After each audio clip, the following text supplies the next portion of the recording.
Bloomberg Audio Studios. Podcasts, radio, news. This is the closing bell on the Stock Movers Report. The companies making moves at the close of U.S. trading with Carol Massar, Tim Stenovec, Romaine Bostick, and Scarlet Fu.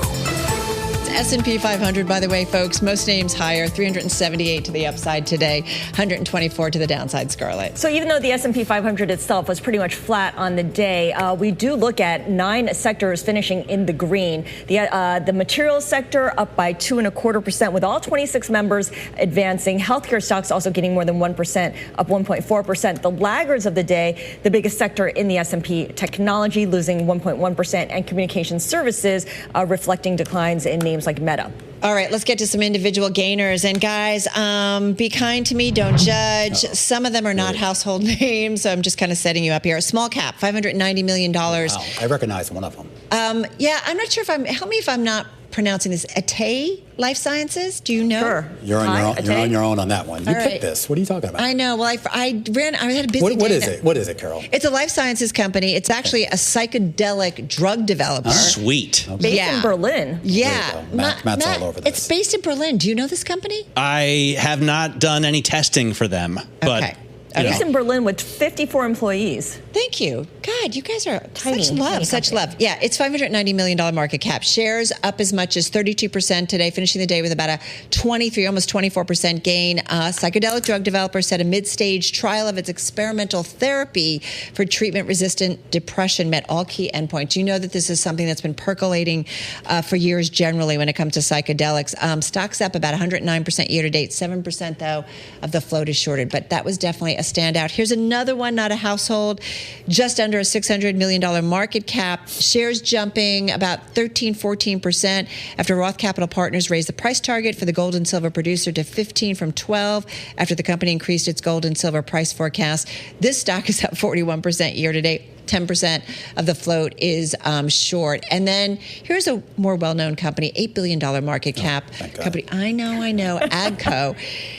Finishing the day with a gain of just shy of 5%. Tractor manufacturer, as you know, entered into a set of agreements resolving all outstanding disputes with Tractors and Farm Equipment Limited. It's the company's largest shareholder. Stock hitting a 52-week high. And just honorable mention, Nike up about 3%. Argus upgrade saying the recovery is underway. And I just want to give small caps a victory lap, you know? And I just want to add a couple to that. I thought it was a broadening, like it was kind of interesting, right? Yeah, go ahead. Yeah, I just want to add a couple to those as well here. A lot of strength in the auto stocks today, the ones not named Tesla, particularly with GM, up 6%. And, of course, we saw a big move higher in Las Vegas Sands, Wynn, and Melco on the casino companies on the back of new data, Matt, out of Macau. You didn't like my names, did you?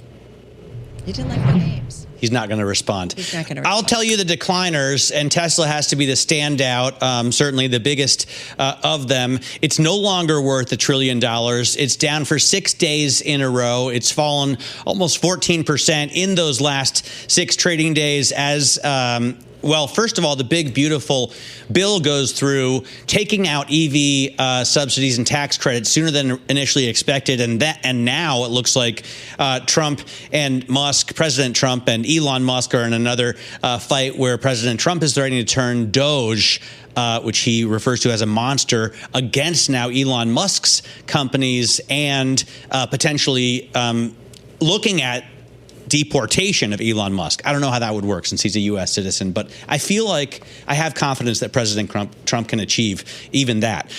Warner Brothers Discovery shares down as well after a big block trade. Advanced Newhouse sold 100 million shares for about $1.1 billion, according to a filing that was at 4.3% below where the stock closed. And you can see today it's down 4.54%, so almost exactly that. And then I've been thinking a lot about strategy, which used to be called MicroStrategy, and the ticker is still MSTR. Because of this spat, Scarlet, between Jim Chanos and Michael Saylor, I was listening yesterday to the Odd Lots podcast with Chanos, which I highly recommend you take a listen to it, because they really trash these leveraged Bitcoin proxies. However, Strategy looks set to register an unrealized gain of $14 billion in the second quarter, which is massive. There are only 10 U.S. multinationals that are expected to exceed $10 billion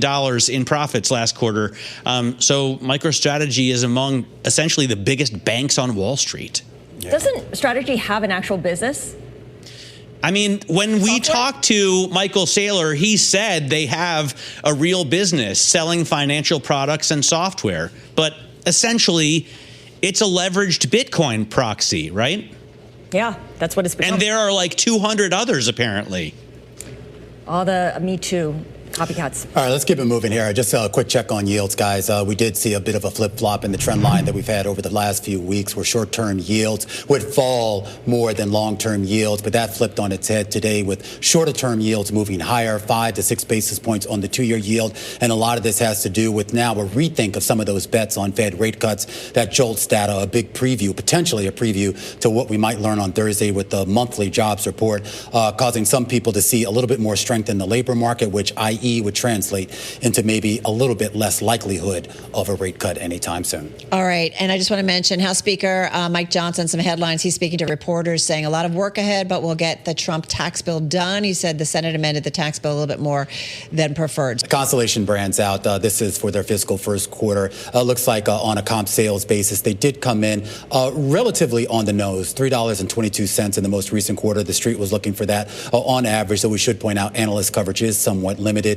Beer net sales did miss as expected. So did wine and spirit sales, also missing as expected. And total beer operating income dropped by about 5.4%. You see the shares slightly lower in the after hours trade, down by about 3% here. It's going to take a while to dig through some of the other numbers in this release, but on the surface here, it looks like either in line or slightly below what the street was looking for. And we'll, of course, keep an eye on what they say about the impact of tariffs as well, especially on aluminum cans, because they do import some of their aluminum for those cans. Yeah, but definitely seeing some pressure here in the aftermarket. Stock's down about 24, almost 25% year to date. So, again, some disappointment here following earnings. The Stock Movers Report from Bloomberg Radio. Check back with us throughout the day for the latest roundup of companies making news on Wall Street. And for the latest market-moving headlines, listen to Bloomberg Radio live. Catch us on YouTube, Bloomberg.com, and on Apple CarPlay and Android Auto with the Bloomberg Business app.